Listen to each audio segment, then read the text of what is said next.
Juan? Well, there's been a major break in the decade-long fight to unveil records related to the New York City Police Department's surveillance of political organizations in the 1960s and 1970s. In recent years, the NYPD has come under fire for spying on Muslim communities and the Occupy Wall Street movement. But decades ago, the NYPD also spied extensively on political organizations, including the Young Lords, a radical group founded by Puerto Ricans modeled on the Black Panther Party.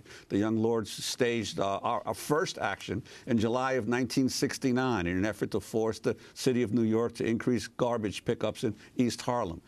They would go on to inspire activists around the country as we occupied churches and hospitals in an attempt to open the spaces to community projects. Among the leaders of the Young Lords, as you heard one going from they to we, was Juan Gonzalez himself, Democracy Now! Co-host. Well, a professor here at Baruch College in New York City has fought for a decade to obtain records related to the New York Police Department's surveillance of the Young Lords. Last month, a judge dismissed a lawsuit filed by Professor Johanna Fernandez after New York claimed it had lost the records. Questioned by a New York One reporter, Lawrence Byrne, the NYPD's Deputy Commissioner for Legal Matters, said the records seemed to have disappeared. It's not at all unusual or nefarious that physical documents, old folders from the 1970s, have disappeared. But this goes back 45 years. It's unfortunate. We'll continue to search for it, but we haven't been able to locate it.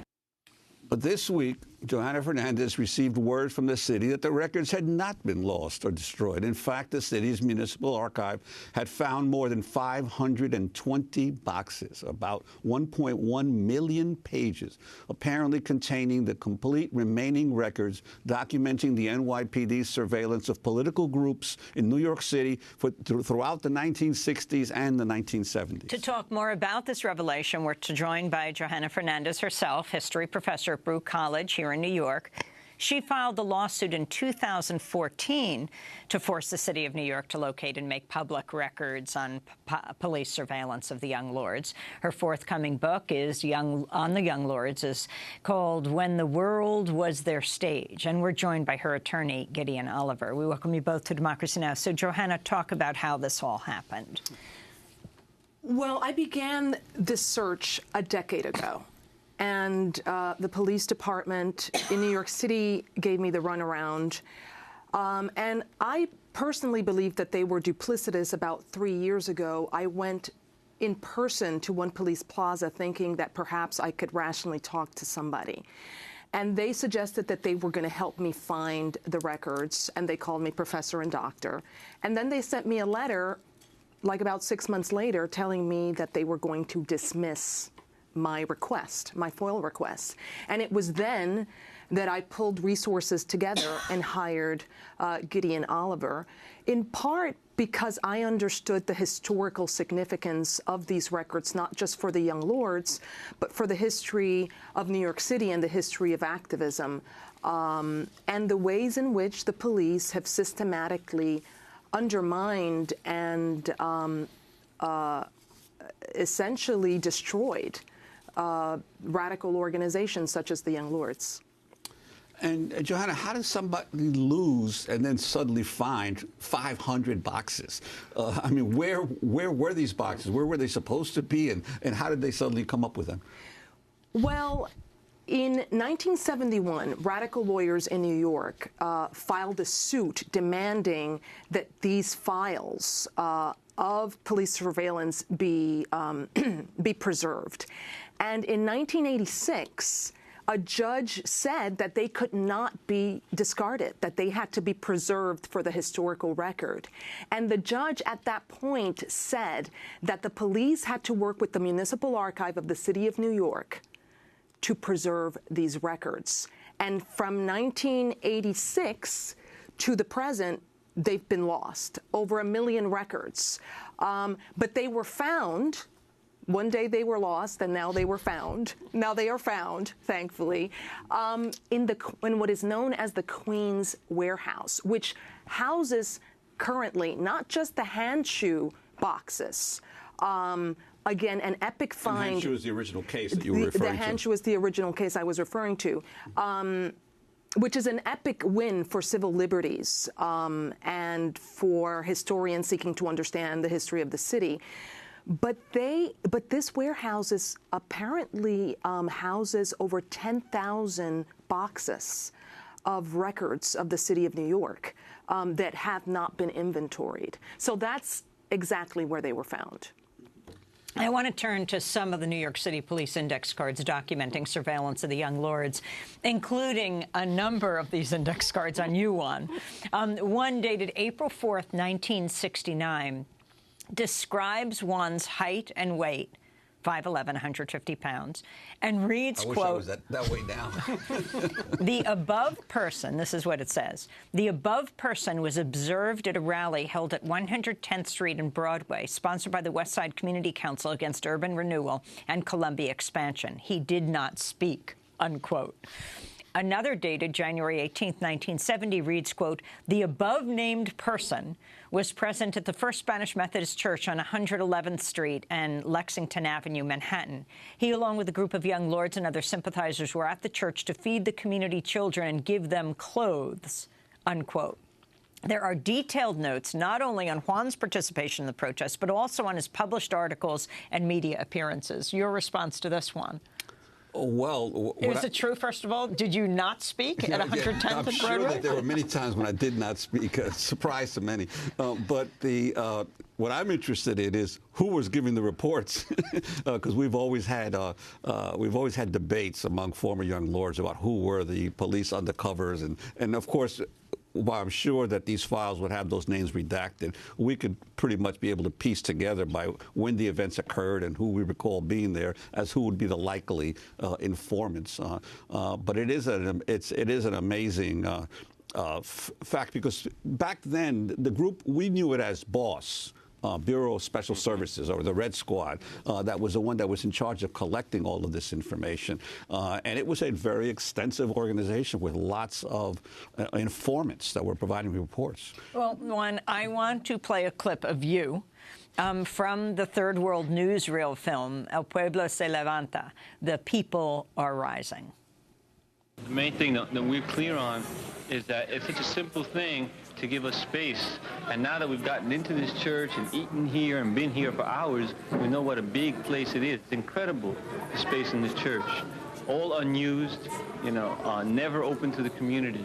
And it's just incredible to us how such a simple thing like granting a space has resulted in so many heads being busted and so much trouble in East Harlem. And our only understanding of that has to be that religion, organized religion has so enslaved our people, has so destroyed their minds to thinking about salvation in the hereafter, they refuse to deal with the conditions that they have now and with the oppression that they have now. The people who come to this church are mostly Puerto Ricans who have already raised themselves to a certain standard. Many of them have left the community. They no longer relate to the community except to drive in on Sundays and go to services. And it's amazing to us how people can talk about, Jesus, who walked among the poor, the poorest and most oppressed, the prostitutes, the drug addicts of his time, that these people can claim to be Christians, right? And they've forgotten that it was Jesus who said that it is easier for a camel to pass through the eye of a needle than for a rich man to enter the kingdom of heaven. And they forget that it was Jesus who said the last shall be first and the first shall be last. And they forget that it was Jesus who said, feed the hungry and clothe the poor. And this is what we're after. We're after following the tenets and the spirit of Christianity, not the letter of Christianity, of those Bibles that have perverted Jesus' real revolutionary and social consciousness.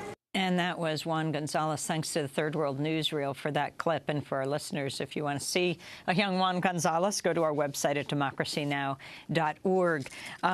The significance, Gideon Oliver, of these documents that have been found in Queens can't be understated. I mean, this is the entire trove of records of the NYPD's political surveillance operations between 1955 and 1972. So we're talking about not just records of surveillance of the young lords and Juan, but also of surveillance of the Black Panther Party, the Nation of Islam, anti-war movement in New York City. And it was a part of the benefit of the bargain of the settlement in the Handshoe litigation that these documents would be preserved, or if they were to be destroyed, they would only be destroyed after a process, a sign-off process that the law department and the municipal archive would have to participate in. So the fact that these documents not only have now been discovered, but can be made available to the public is just extraordinary. Well, but now there's going to have to be some kind of a cataloging process, right? I mean, because you're talking about documents that have not even been properly organized.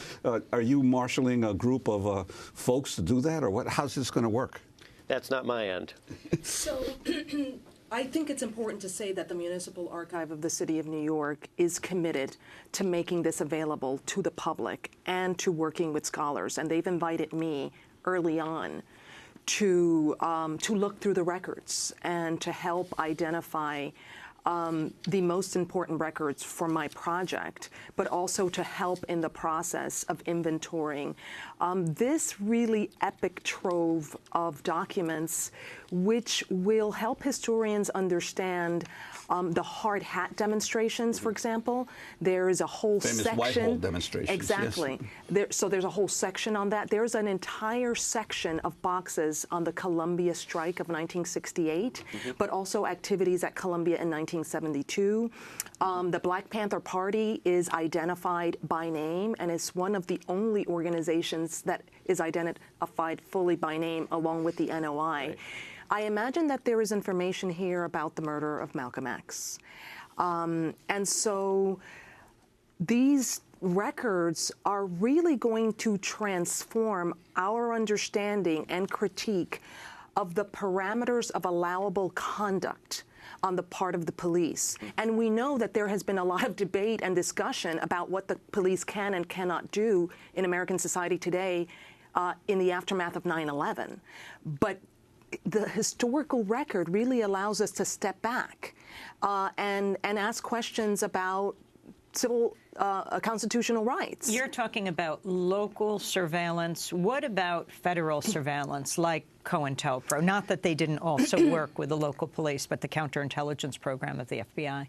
So there was an enormous amount of surveillance on the part of the FBI, the COINTELPRO project of the FBI, which, as we know, was responsible in working with the Chicago police in the assassination of Fred Hampton in Chicago in 1969, right around the time that the Young Lords were, in fact, about to occupy the First Spanish Methodist Church. What I found in my research, because I requested the COINTELPRO documents pretty early on at the same time that I requested the police documents, is that the police documents are a lot more methodical and a lot more specific. And it makes sense because the police is close to local communities. And this is not just about New York, but it was police departments across the nation that were engaged in disrupting and surveilling violently, in many instances,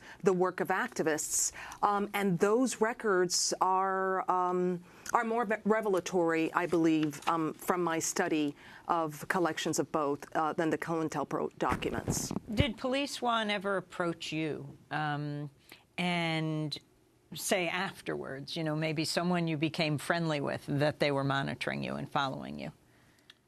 Oh yeah, well there were former police men who afterwards, you know, clearly said to me, yeah, we were involved in following you, and also, for instance, in 1972, I was arrested by 13 FBI agents and the police on selective service violation, but they not only busted into our headquarters on 142nd and Willis Avenue in the Bronx. They broke down the doors. They ransacked the entire office and took all of our records.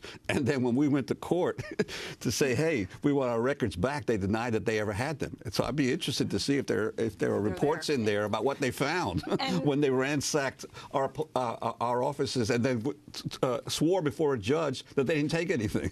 So it would be interesting to see that. And whether they kept them. right? Well, I'm sure they maybe did. they're there. They definitely kept what they found because we never got it back. But And Juan, your thoughts today on all of these documents? I mean, a number of these documents involve you. Well, being released. it's what I think it's great that they've been found, and as you said, it's going to be a treasure trove for the historians and to go back and recreate the history. The problem with these abuses is that it always takes decades to uncover them. And in the meanwhile, the damage has been done to the activists and the dissidents that were involved in these movements. And it's almost as if the society never learns, that the abuses just keep on being repeated a generation or two generations later. And there's so that's the big problem that I have with the continuing government abuse of the way that they look at dissidents. And finally, Gideon Oliver, we do have to wrap up, but this whole issue of Hanshu, what this agreement was, you just have a minute, and whether we know whether this surveillance is continuing. Well, certainly political surveillance by the NYPD is alive and well in New York City, and in the Hanshu context, Judge Haidt is still on the case. He's been on the case for many years, and he is in the process of considering whether the proposed settlement in the Muslim spying cases should be adopted by the court. And I think that debates like that have been really shortchanged for the lack of these documents. And in the future, hopefully the availability of these documents will enrich those debates. We want to thank you both for being with us. Gideon Oliver, attorney Johanna Fernandez, for your persistence in getting these documents and ultimately 1 million of these documents being found. Johanna Fernandez is professor of history at Baruch College. This is Democracy Now!, democracynow.org, The War and Peace Report. When we come